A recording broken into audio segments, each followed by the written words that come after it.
Hi everyone, welcome. My name's Erin and today I'm going to try to replicate this moody piece of concept art made by Eyvind Earle for the classic animation Lady and the Tramp. Came out in 1955. I saw it many years later. I wasn't even born in 1955, but when I saw it, it really made a huge impression on me, this scene in particular. So what I'm creating here, or what I'm recreating, is a piece of concept art from the scene known as Bella Notte.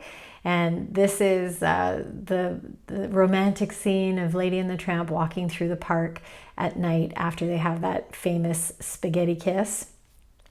I've always wanted to try a spaghetti kiss.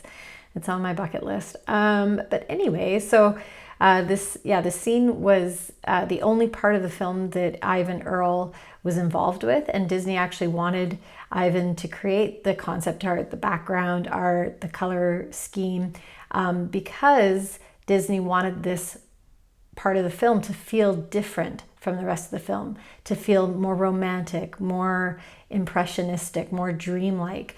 The rest of the film takes place mostly in urban settings, so this is, a much different environment. It's in a park at night and it's very romantic. So this is also where we first see Eyvind Earle's famous stylized trees.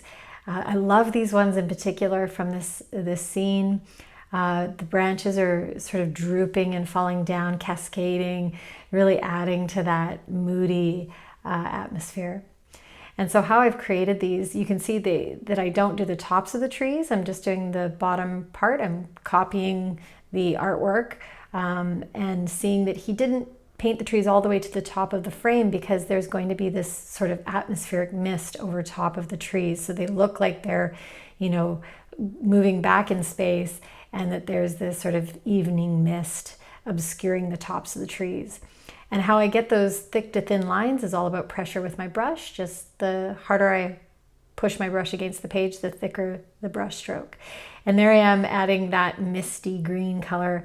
That was fun to do. It sort of makes me nervous doing these things that I don't do in my own art, but it's such a great way to learn new techniques.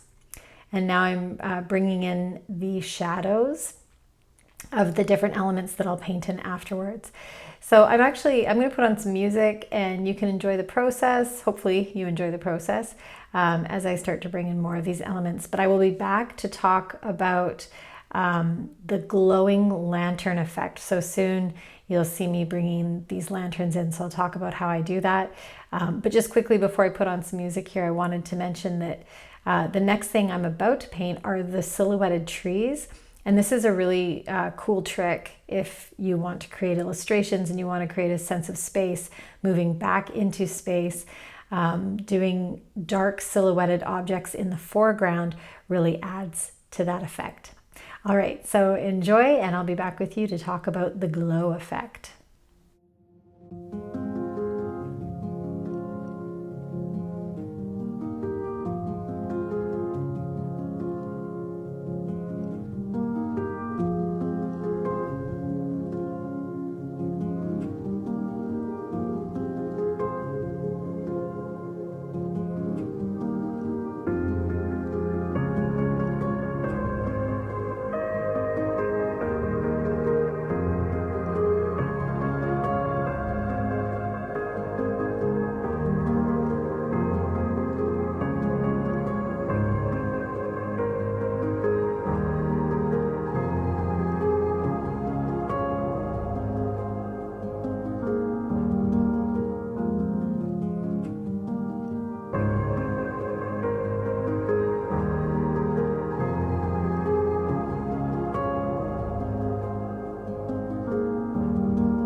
All right, so I've come back to talk about this glowing effect.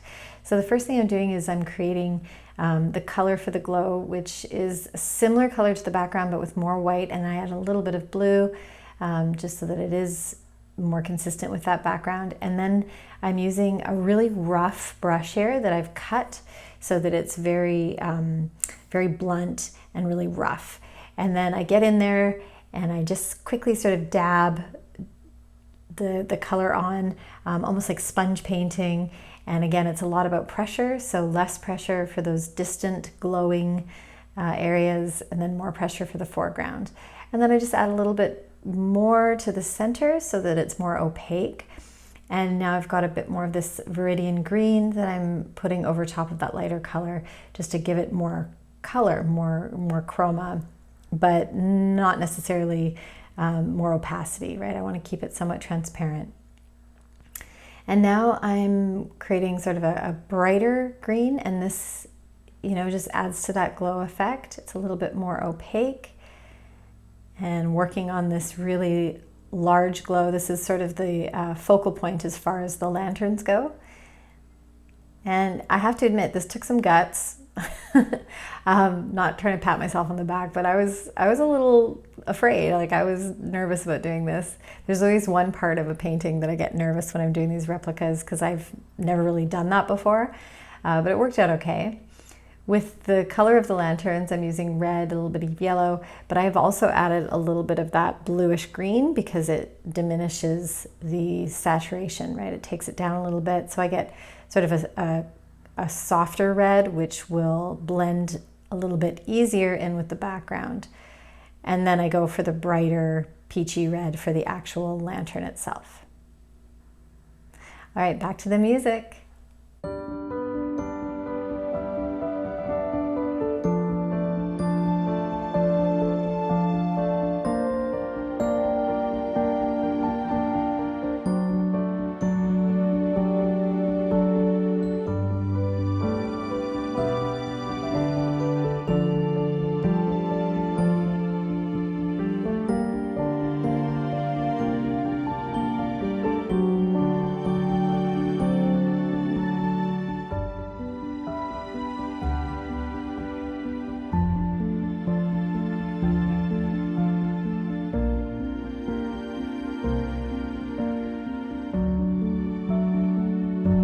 Okay, so last but not least, the little dogs in here, Lady and the Tramp, and I love that it's just these super minimal, simple shapes, but we know right away that these are two dogs walking down a path. Very inspiring to know that you really don't need a lot of detail to give an impression and to create an atmosphere and a strong image, which this definitely is. And I just wanted to end with a quote from Eyvind Earle. He said, "The extraordinary thing about working at Disney was the fact that I was suddenly surrounded by hundreds of artists, and hundreds of them were good artists." So, you know, he obviously was inspired and pushed to do great things. Anyway, I hope you enjoyed this video. Thanks for watching.